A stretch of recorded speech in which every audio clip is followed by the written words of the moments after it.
Greetings, NAVAIR teammates. It's been a while since my last video message, and I wanted to take a moment to highlight just a few of your many contributions as we close out fiscal year 2020 and move into fiscal year 2021. Before we do that, though, I'd like to take a moment to send my thoughts and prayers to the families and friends of the 5 NAVAIR teammates who tragically lost their lives to COVID-19. For those of you most closely affected, I want to thank you for your courage and for your support to the families and co-workers. These team members made great contributions to the Navy, the Marine Corps, and to our nation, and they will not be forgotten. This year has been a difficult year on many levels, but despite the complications caused by the pandemic, and despite major changes to the way we conduct work, the NAVAIR team has continued to deliver the sophisticated products and expert support our sailors and Marines rely on and deserve. Here are just a few specifics. First, our financial community exceeded prior year performance. As I've always said, our BFMs and comptrollers are the unsung heroes of the acquisition community, and this year is no different. They obligated 100% of expiring year resources in support of naval aviation enterprise efforts around the world, and submitted 218 budget lines 100% on time. Speaking of heroes, the NAVAIR Procurement Group had a 38% increase in contract obligations and a 7% increase in contract actions. In case you're tracking, that's 24,000 contract actions in 1 year, including over 500 major procurements. The collective teams did this while reducing cycle time by 2%, that's for sole source procurements, and an amazing 14% for competed contracts. We also exceeded our small business goals, achieving 10% of the total obligations. That represents $2.9 billion to small business. Our fleet readiness centers are well on their way to achieving NAVAIR's goal of 0 quality escapes. In particular, they reduced product quality deficiency reports by 85% in fiscal year 20, and fleet escapes are way down.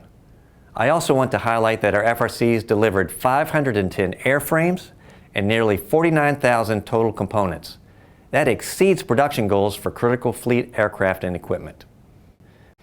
Our Naval Air Warfare Center Aircraft Division ended the year with net operating results at $61.5 million better than planned, while absorbing over $17 million in unbudgeted bills and executing 269,000 more labor hours than budgeted, all in support of fleet requirements.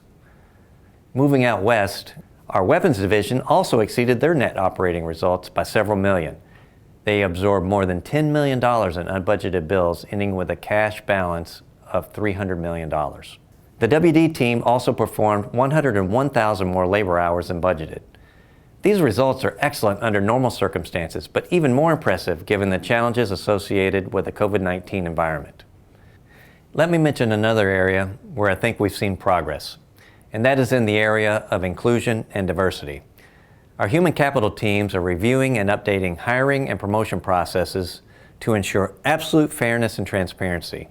We want to continue the gains we've made in diversity hiring, which is up about 15% over the last few years, while monitoring and improving mentoring and retention. These initiatives come from your suggestions from our Diversity and Inclusion Town Hall and from follow-on interactions. Our naval forces continue to train and operate globally with our partners and allies, which is why it's so important that we continue to operate safely and take appropriate precautions, both at work and in our personal lives. Our mission, and ultimately the fleet's mission, depends on it. Your health and safety remain my #1 priority. Command leaders will continue to use a conditions-based approach to maintain the safety of on-site operations. For those of you who are currently working remotely, you may be wondering about plans to return to on-site facilities. Your leadership will share details with you as soon as possible.